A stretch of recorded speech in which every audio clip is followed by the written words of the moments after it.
Chapter 27. Argent quickly followed Veldanava's instructions and brought Velgrind and Late with him. They arrived in the southern part of the main continent. As they traveled, they sensed very thick amounts of miasma and magicules in the air. The living beings, both plants and animals, in the surroundings have all died. Over there, look. Velgrind pointed at the giant dragon Ivorage that someone is currently fighting against. Finally, you three arrived. The three heard someone's voice. Veldanava was on the ground, placing his hands on the ground. All right, Argent, I need you and Late to help Feldway incapacitate that being. Velgrind, you'll help your sister Velzard strengthen the barrier as to lessen the damage in the area. Veldanava started giving the trio orders. What are you doing? Argent asked. Veldanava was on one knee and has his hand on the ground. I'm strengthening the cardinal world. A lot of strong beings are fighting with everything they've got right now. And the world wouldn't be able to survive it. Now go. Also don't kill it. The trio quickly went to their positions. They saw Velzard, who was maintaining the barrier, and Velgrind joined in, giving her magicules in the mix. The two sisters opened a small hole in the barrier, letting Argent and Late inside. Good luck, Late, Velgrind said. What about me? Quote, you don't need it. If you die, I'll kill. Quote, that's harsh, ha ha ha. Argent rushed to join the others in the fight. Velgrind looked at the two as they fly to the enemy, and in a small whisper, be careful, Argent. Oh. Velzard heard it and pretended to not hear it and focused on their job. Argent and Late saw the other seraphims attacking the giant being. And also with them is Guy. Quote, huh? Oh, Argent. Quote, Guy continues to swing his sword Azura at Ivorage. Argent could see that while it takes damages, it is only small bruises compared to its extremely large stature. The other seraphims also use their weapons to fight it. The others hit it while the others distract it. And when its attention changes, so does their roles. They all worked in good coordination. Feldway noticed both Argent's and Late's arrival and had added them into the mix. The fight has gone for more than a month already. Days went by and the surface of the planet continues to get scorched by the battle. The dragon-like being's breath is some kind of energy breath that destroys everything it hits. The seraphims, Argent and Guy, have continued to dodge it as they continue their battle. In this battle, Argent has equipped his sword Rakshasa and have added to the fighting force. However, Argent's contribution is not in his fighting ability. In terms of raw power, he is the weakest in the battle and will just be a burden for the others. Even Late could be a better help with her mental attacks. Then why did Veldanava brought Argent in the battle, you may ask? Argent, another one opened here. Guy's voice could be heard as he pointed to a gate that just opened. I'm on it. Argent rushed to the gate and forcefully closed it before returning into the fight. Yes. The reason that he is participating is because as the battle continues, gates have been appearing on the battlefield. And Argent, aside from Veldanava, are the only ones capable of closing them. Roar. Asterisk.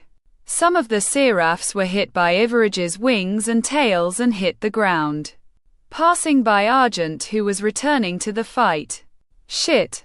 This is impossible, shouted Argent. He points both his hand forward and started activating nuclear magic. Let's see you try this combo. Ivorage was hit by gravity collapse. Roar. It wailed as the magic pulls on its body. However, that only lasted a few seconds as it destroyed the magic by spreading his magicules all around. Then, Scorch Magic. Scorch Blast X 100. Argent shouted as several flaming giant orbs bigger than Argent's body one at a time started hitting Ivorage. Feldway. Yes. I'll distract it. Let's do something with Guy. Got it. Come on, you could do better than that. Argent mocked him as he continues to shoot at the enemy. This was supposed to be a surprise for Velgrind, you know? Being able to use scorch magic. Ah, what a waste. Argent started complaining. The dragon started looking at Argent and opened its mouth. The energy is starting to gather and will soon release at Argent. Argent grinned, raising his hand and showing it his smirk just to mock it some more. All rightly, this better be successful. Argent started creating a magic circle in front of him. This one was 10 meters in diameter. Cryo magic. Instead of freezing the target, become my wall, COCYTUS. Quote. A large 100 meters tall ice wall sprouted out of the ground covering Argent. Then another spell was being cast in front of the ice wall. Pyro magic. Combustion type. Energy ignition. Quote. The magic intercepted the breath of Ivorage and collided with each other. The two attacks were equal for a second until the dragon's breath finally won and started pushing through the attack, hitting the ice wall, melting it and killing those behind it. At least if there was anyone behind it. Ha ha ha, that was a close call. Argent laughed with sweats in his face. Man, I can't believe you did that, Guy said. And I'm not doing it again. Argent Samer, that was so dangerous. What would you have done if I wasn't here? Late complained as they positioned themselves. They were in the back of the dragon. The distraction that Argent made was able to let them get close enough to all attack in unison. Late used her ultimate skill, Lord of Empathy Cassiel, to manipulate the dragon into thinking that Argent was still behind the ice wall for a couple of seconds. And that was enough for him to escape and got into position. Now that they were in position, all four of them readied their best attack and attacked in unison. World's End. Quote. Slash of Heaven. Quote. Nightmare. Quote. Toxin's Embrace. Quote. Rua AAR. Asterisk. The ground and the air shook as it finally had a large wound in its body. At the back of its body, it has a large slash that goes from its left shoulder to the right below, where his wing is at. That was the first time Ivorage ever left that kind of pain before. It started rampaging even more than it already did and started bursting its magicules again. I think we have a problem, commented Guy as he looks all over the place. The others did as well. Wow, that's a lot of monsters, Argent unconsciously commented. The magicules that Ivorage released started turning into monsters known as cryptid and started attacking everything in sight. Most of them started banging on the already unstable barrier being supported by the two true dragon sisters.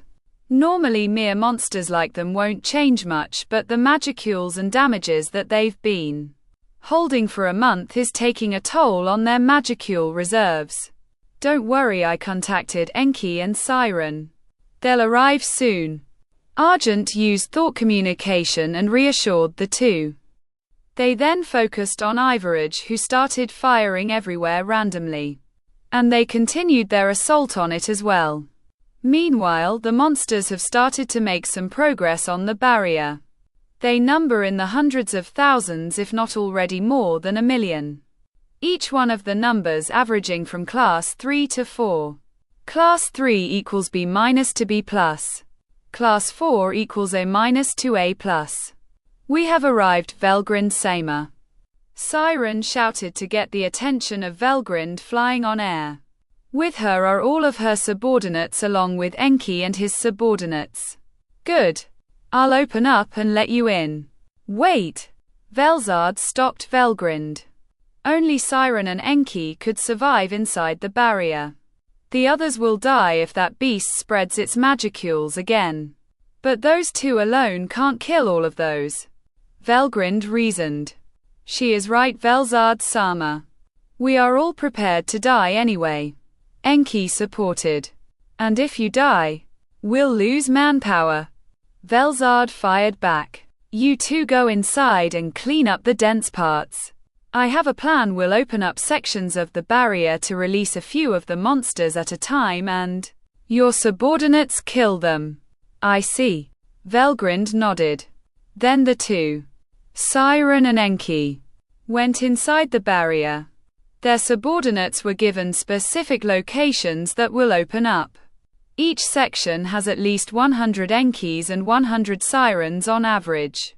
Some are floating in the air and some farther back for any who manage to escape. I'll open them now.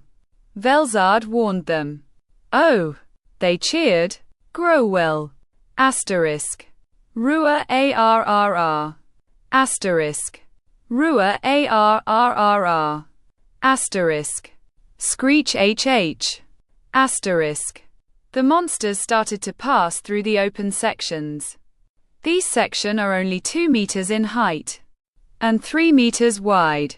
The Enkis started firing their magic attacks on the swarm of monsters. The Sirens shoot down the flying ones and cover the Enkis that needed help. Unlike their superiors that fight each other whenever Argent wasn't around, the subordinates don't have any bad blood towards each other. Inside the barrier, napalm burst. Enki shouted as he dropped down towards a densely populated part of the swarm. Hail bullets! Siren made hundreds of ice bullets that rained down on the monsters that fly, each one dropping to the ground by getting hit in the wings and losing the ability to fly. Enki burning those on the ground and Siren who cleans up the skies. Once they have cleaned about 60% to 80% of the monsters in the area, they'll leave and switch to a different location. This again lasted for a couple more weeks, until more than 2 months have passed since the battle started. Everyone has started to show signs of exhaustion.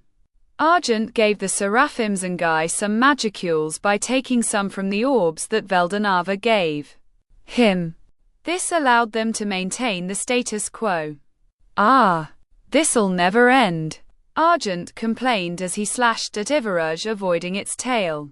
He then goes to the front of its face to distract it from Feldway's attack from the back. It sensed Feldway behind that it look and fired a breath. He dodges on the skin of his teeth and had a frown on his face. Guy then shots at Ivorage's face to gain its attention.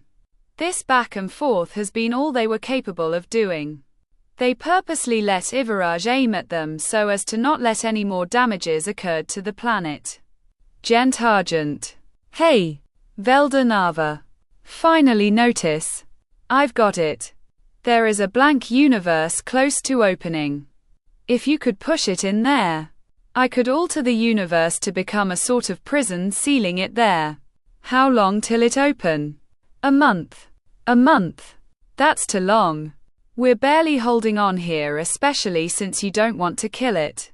Well, you could open it if you want, Veldanava said with an annoyed voice. I could, Argent involuntarily said. It's close to that universe with the large reptiles. All the universes are connected. If you just follow it and take a few turns, you'll be able to open it.